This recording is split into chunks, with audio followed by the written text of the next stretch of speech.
Ready to go? Okay. Well, good morning, everyone, and thank you so much for joining us today at Broadway Elementary in Denison. And I want to thank Superintendent Veronica and Brent Larson for hosting us today. We really appreciate your help in putting this together. I am also delighted to welcome a very special guest to our state, U.S. Secretary of Education Linda McMahon, as she continues her 50-state tour visiting schools all across our country. Secretary McMahon is a champion for students and families, and she never wavers in her commitment to fostering excellence, expanding choice, and empowering states who know best how to serve their students. I'm proud to say that Iowa's education priorities are very well aligned with that vision. We've expanded educational freedom so parents can choose what's best for their children, because no single model works for every child. We've also grown our investment in public schools, strengthened accountability metrics, enhanced work-based learning opportunities, and trained teachers in the science of reading. And today, I'm proud to say we're seeing the results, and they are truly remarkable. In just the last year, 10th grade science proficiency has gone up 7 percentage points. Third grade literacy has gone up 11 percentage points. And chronic absenteeism has fallen nearly 10 percentage points. And since 2023, participation in work-based learning has increased by 76%. The story at Broadway Elementary is especially inspiring. Here, literacy grew from 65% to 72% in just 1 year. That's a 7% increase, and that number continues to rise. It shows the power of evidence-based instruction and the school district's commitment to it. All the K through 5th grade teachers in Denison are completing their second year of letters training in the science of reading and have fully embraced this approach. Our progress also says a lot about Iowa, about the dedication of our teachers and administrators, their collaboration with the Iowa Department of Education, and our families' engagement in student success. But these improvements shouldn't be limited to the state level. And that's why I really appreciate that Secretary McMahon and her team are focused on supporting the right work like the science of reading and work-based learning, which truly makes a difference for our students. Only 3 months ago, their Comprehensive State Literacy Development Grant enabled us to expand literacy programming even further, including right here in Denison. And now, with Iowa's participation in the new federal education tax credit that's beginning next year, we can further expand educational options. And these are just a few of the ways that this administration is empowering Iowa to improve student outcomes. The Secretary believes, like I do, that states are best positioned to serve families, and we're committed to reducing barriers that stand in the way. And that's why I am so pleased to host Secretary McMahon here today, not only to showcase Broadway's success story, but to open the door to even greater opportunities. And now I would like to invite the Secretary to the podium. Madam Secretary? Thank you so much, Governor. It's so fun being here. I just was, with this group. We were back and we were talking and just visiting, and they were telling me how they ran for student council, and that was exciting. And they were, some of them are a little hesitant to go to middle school next year, but I know they're all going to just excel wherever they go, because this is a great group of students. So Governor Reynolds, thank you so much for your gracious introduction and for having me here today to visit with the Denison Monarchs. This is pretty exciting. As some of you know, President Trump told me that I would succeed as the Secretary of Education when I had worked myself out of a job. It's a little bit different job description when you take on a new role. But his vision isn't about me or one position. It's about you. It's about the students. It's about what's going on here. It's breaking up the education bureaucracy in Washington, D.C., a system that we found that enriches adults while stifling progress for students, and returning responsibility for educating children to the states to unleash a new era of excellence. Over the past few months, I've visited dozens of states, spotlighting how innovation can flourish when decisions are made locally by leaders who know their students best. As Governor Reynolds illustrated, Iowa is living proof of this. While National English Language Arts proficiency for third graders stagnated or declined nationally last year, Iowa's jumped by double digits, up 11 points in just 1 year. That's really commendable, Governor. Science proficiency in your schools rose across all tested grades, rebounding significantly since pandemic losses. And nearly 56% of Iowa schools rank in the top 3 performance categories on state assessments, which is up 46% from last year. And that is remarkable. And you know, how'd you do that? And it's pretty simple. If you really boil it down, leaders like Governor Reynolds and Director Snow identified the needs of their state and put proven solutions into action, such as personalized reading plans and evidence-based literacy instruction, along with the science of reading. And I've been witnessing that firsthand this morning in several different classrooms. You didn't just envision change, you didn't just talk about it, you did it. And that's why today we have exciting news. I am thrilled to announce that Iowa is leading the nation as the first state approved for the Returning Education to the States waiver, a groundbreaking first step that gives state leaders more control over federal education dollars. Iowa now has the flexibility to cut paperwork and simplify 100% of state activities funding streams. It can invest in proven strategies to build a world-class teacher pipeline, close achievement gaps, and open post-secondary opportunities to prepare for a great career. Nearly $8 million over 4 years will break free from bureaucracy at the state and local levels and instead focus directly on supporting students who deserve it. Less than 2 months after we encouraged states to act, Iowa was the first in the nation to officially apply for this waiver after first laying out its innovative vision in the spring of 2025. And just this week, Governor Reynolds continued her commitment to education freedom by announcing Iowa's participation in the new federal education freedom tax credit program, which she mentioned, which will start in 2027. This is a momentous step to break away from top-down mandates and expand school choice. And I know how hard Governor Reynolds worked school choice over 2 terms, really battling to get it through, but she did.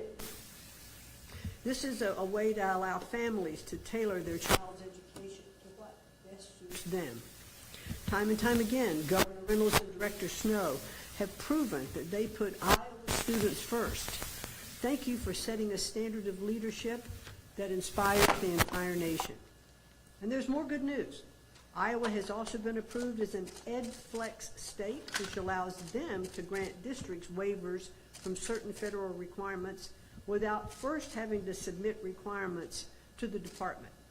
This approval cuts through federal red tape, eases compliance burdens for districts, and empowers them to implement strategies that best meet the needs of their students. Because, as the governor said, it's not one size fits all for education. And this is just the beginning. I'd also like to thank Governor Reynolds, Director Snow, and their teams for bringing concerns from district leaders about the reporting burdens they face to federal programs, because if we don't hear and we don't know, we can't make change. We are committed to reviewing all reporting requirements and compliance burdens across the Department of Education. We know that one-size-all, as I mentioned, mandates fail.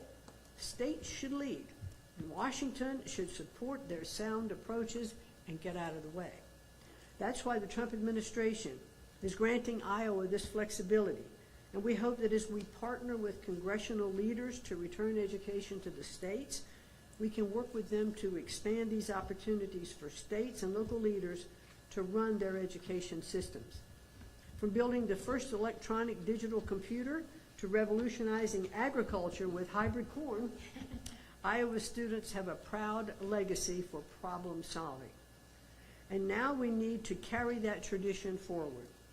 When solutions are designed for students, the Trump administration stands ready to help to ensure their success. With greater freedom and flexibility to develop effective educational practices for students, schools become places where potential roars to life. And what I saw here was kids having fun, enjoying being in the classroom, interacting with each other, teachers, being probative with their questions that are causing them to think. And I was watching one teacher in a classroom. She asked the question. Students started answering. This was a small table of kind of one-on-one instruction. And she didn't let the students answer right away. She says, no, talk to your neighbor. Discuss this. Tell me what each of you are thinking. And then she came back to get their response. I think there was like this guy Socrates that did a lot of stuff like that. So it was kind of fun really watching that in the classroom. Inside these walls, students develop strength and skills through the right teaching and support, preparing to step forward as monarch lions, bold, fearless, and ready to conquer new horizons. It's my honor to turn the floor back to your outstanding governor, my friend, who will share more about this exciting waiver. And thank you again, Governor, for having me here today, and I appreciate being welcomed to the Hawkeye State.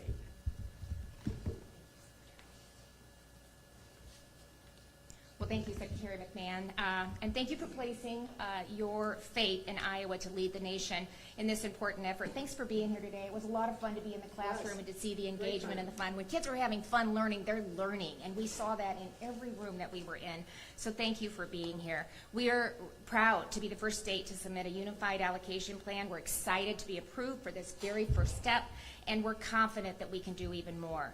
By reallocating compliance resources, Iowa will begin shifting nearly $8 million and thousands of hours of staff time from bureaucracy to actually putting that expertise and those resources in the classroom. And this means greater flexibility to strengthen the teacher pipeline, narrow student achievement gaps, and really continue our work to expand evidence-based instruction in both math and reading. And most importantly, it means moving the dial toward the return of education to the states. We know that the U.S. Department of Education can only accomplish so much under its existing authorities, and we stand ready to support you in advocating to Congress for greater flexibilities, and I can guarantee you we'll demonstrate that it is the right thing to do. So to that end, I want to thank you for your commitment to continued progress, especially as it relates to reporting requirements. By working together to streamline reporting, we can free up resources for the classroom that are currently tied up in duplicative data collection. Because the more red tape that we cut from the federal level, the more Iowa can increase education quality. And really to elaborate on what today's announcement means for our educators and for our families and the students that they serve, I'd like to recognize our outstanding Director of the Iowa Department of Education, Mackenzie Snow. Before she came to Iowa, Director Snow's record in Virginia, New Hampshire, the U.S. Department of Education, and the White House won her praise from policymakers nationwide. And there's just nobody else that's better to share more about the impact of this waiver than Director Snow, and we're very fortunate to have her leading the Department of Education. Her and her team. She's got an incredible team. Director?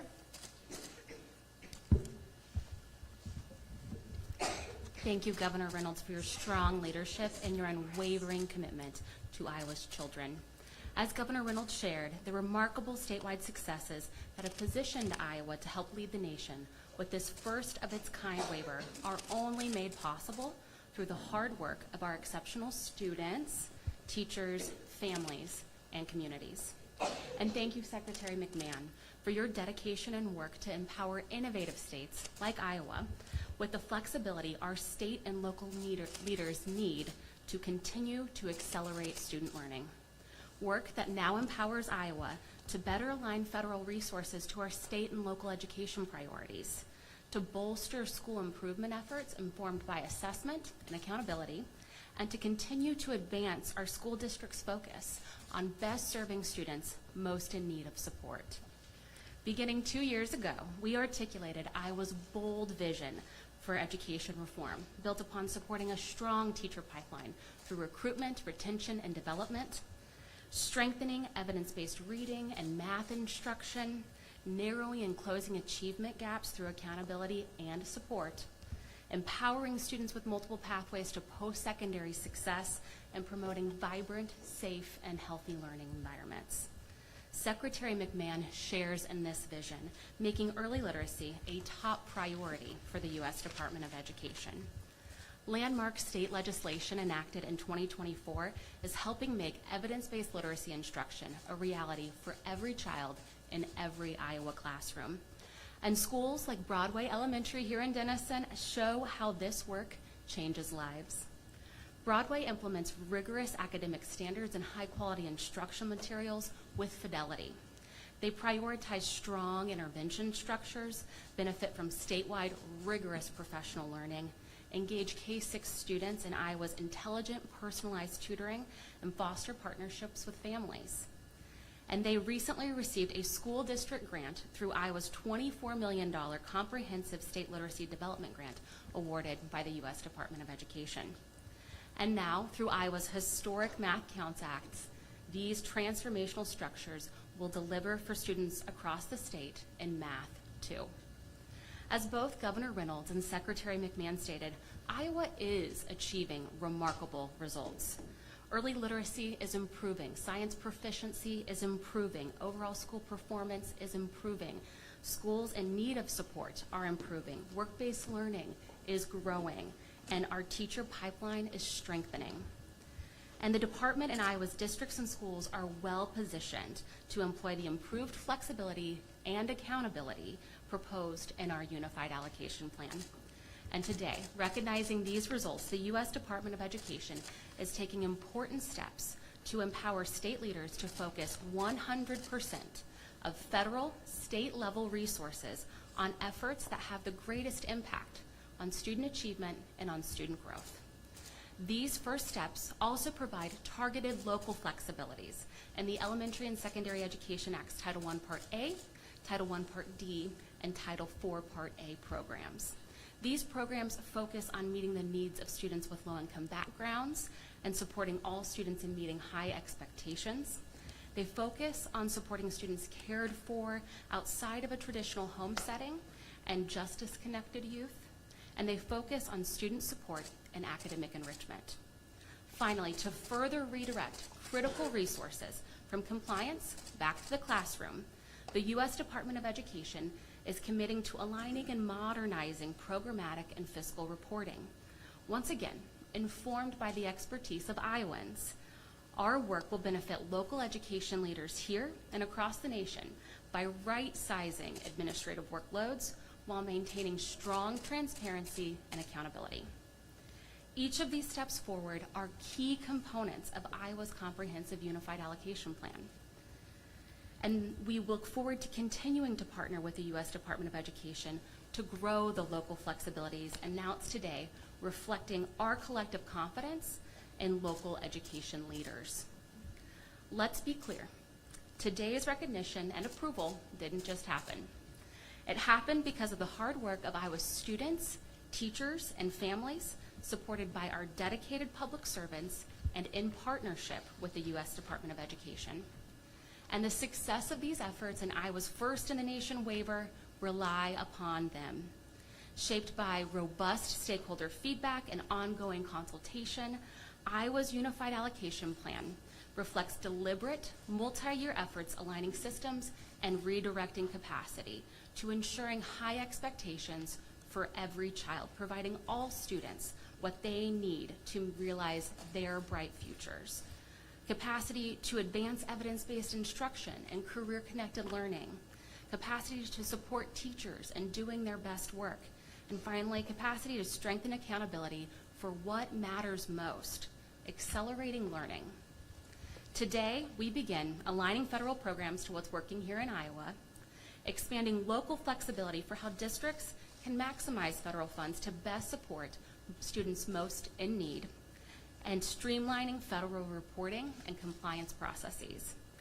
It's an honor to help represent this important work, and we are proud to be the first state in the nation to help forge this path forward, concentrated on the success of all learners.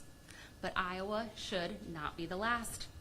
Alongside the U.S. Department of Education, we look forward to working with our colleagues across the nation and refocusing federal resources on their intended purpose, improving student outcomes. Thank you, Governor.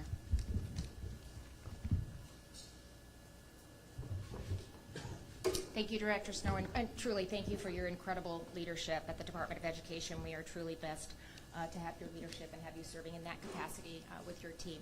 And with that, I think we'll open it up to questions. We'll take some questions. Amanda? For any of you, I'm just wondering if you could walk us through a little bit more this money beforehand. What were some of the barriers you were brushing up against? Where was that money being directed? And tangibly, does the state decide now which districts get to use this money and how they use it? Do you have full flexibility, or are there targeted areas you have to use this money? I'm going to let Director Snow answer that question. She alluded to a lot of it in her remarks, but we can answer that specific question. Happy to. So there are three main components that we're excited to share today. The first is the state-level block grant for 100% of state activities dollars. So, for example, you've heard a lot about evidence-based professional learning, and you've seen that here in action at Denison today. Iowa has used 8 different funding sources, 6 of which are federal funding sources, to provide this intensive evidence-based professional learning statewide. Through this state-level block grant, we'll be able to continue to support that statewide professional learning through a single funding source. We've also seen Iowa's proportion of students who are English learners increase 40% in the last decade, and we are focused on ensuring that all teachers are prepared to support their needs through differentiation and differentiated instruction. Through this state-level block grant, we are also able to offer new professional learning to empower all teachers statewide to best serve students who are English learners that we look forward to rolling out in the coming months. The second main component is around targeted local flexibilities, and those are observed in 3 main programs: Title I Part A, Title I Part D, and Title IV Part A. An example of that is Title I Part A carryover funds, for example. You know that across our state, about 66% of districts serve fewer than 1,000 students. And our smallest Title I allocation, which is the largest federal funding source in ESEA, is about $21,000. So the carryover allows districts, especially rural districts, to be able to purposefully plan to make significant investments in things like high-quality instructional materials, high-dose tutoring, both of which you've seen here in Denison today. And then the final component is around streamlining and modernizing our fiscal and programmatic reporting and compliance work. And that is critical to ensure that we continue to focus our resources on the classroom and that we right-size compliance while maintaining high levels of transparency and accountability. That is the main driver of the identified about $29 million in excess compliance investment that Iowa has estimated across our state agency and across districts in our state. Yes. Lorena Lopez with La Prensa Hispanic newspaper and Denison Free Press. I have a specific question for you, Secretary McMahon. What made you choose Denison, Iowa, to come? Actually, I wanted to come to Iowa, and I reached out, to the governor's office, and she, in collaboration with Director Snow, decided what school would be most exemplary for me to come and to see all the different levels and the achievements that are happening here. And so I gladly came at her direction, and because I'm a bureaucrat from Washington.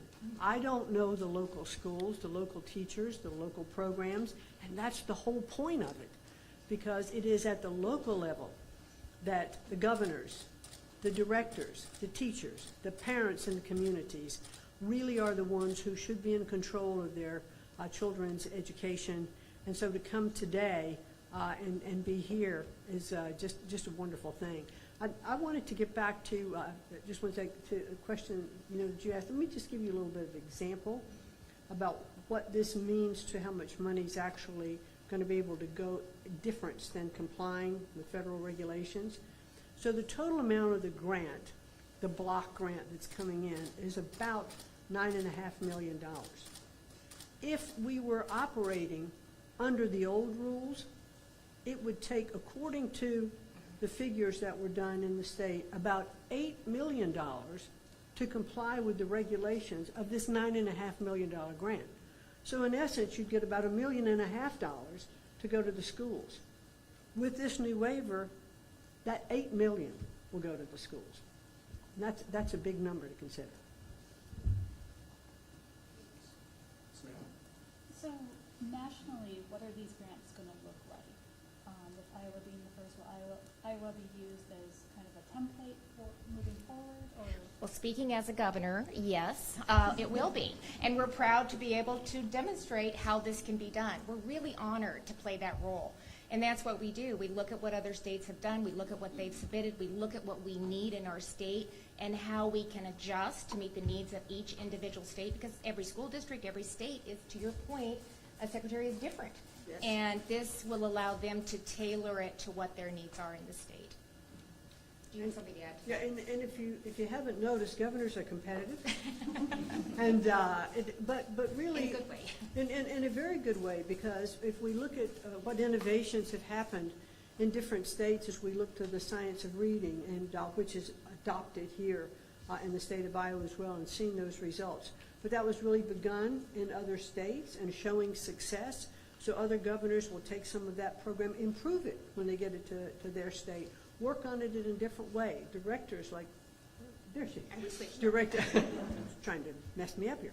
Like Director Snow will take it and look at it and say, okay, how do we do this? How do we bring our teachers in? How do we, retain them? How do we provide the right kind of training for them so that they can go forward, and teach, these new programs? And so that's innovation at the state level that does not come from Washington, D.C., and I applaud our governors and our directors working with, the local school districts, the teachers, and parents to understand what their needs are and to get the bureaucracy of Washington out of the way so that the money goes to the students and we'll see the improvements like we've seen here.